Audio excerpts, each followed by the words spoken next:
Je suis maître Jamil Ouda, avocat au barreau de la Guadeloupe, Saint-Martin, Saint-Barthélemy.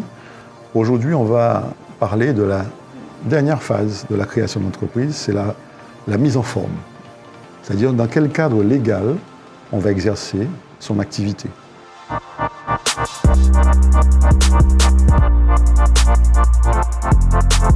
Alors, vous savez qu'il y a deux grandes catégories de formes juridiques. Il y a l'entreprise individuelle et il y a les sociétés, la forme sociale.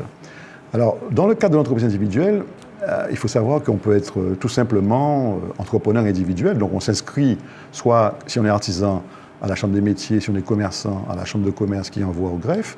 Mais à ce moment-là, il y a un risque important, c'est que tout son patrimoine est engagé. Donc, si effectivement l'activité vient à connaître des difficultés, eh bien, on engage son patrimoine. À côté de cela, le législateur a été sensible à cette difficulté et donc il a créé une forme nouvelle qui s'appelle l'entreprise individuelle à responsabilité limitée.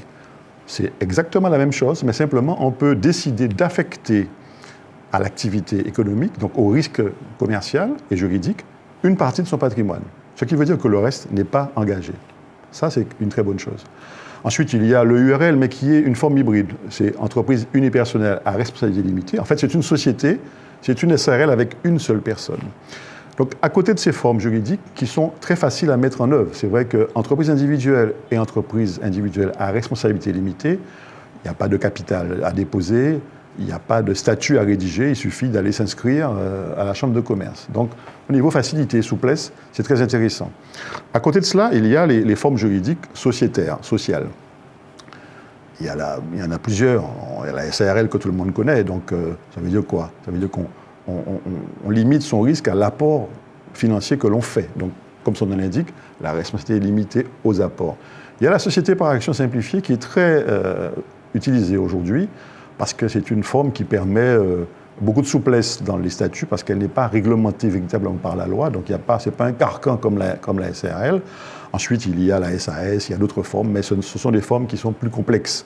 Alors, ce qu'il faut retenir, c'est que si on ne veut pas prendre de risques sur son patrimoine, eh bien, il faut monter une forme juridique sociale, c'est-à-dire sociétaire. À ce moment-là, limiter son risque sur les apports que l'on fait. Et ça, on peut avoir ce résultat-là par la SARL, par la SAS. Mais je dois un peu tempérer mon propos parce qu'il faut savoir que quand vous êtes entrepreneur et que vous allez à la banque faire un prêt, la banque va vous demander des garanties. Et bien souvent, le dirigeant est obligé de donner en garantie son domicile ou un terrain, en tout cas un bien immobilier qui est une garantie solide. Et à ce moment-là, le fait qu'on soit en société ne protège pas spécialement. Mais en toute hypothèse, il vaut mieux, quand on a une activité qui va démarrer, mais qui aussi va connaître assez rapidement une croissance, il vaut mieux passer directement par une forme sociétaire que de faire une forme individuelle où le risque reste quand même très important.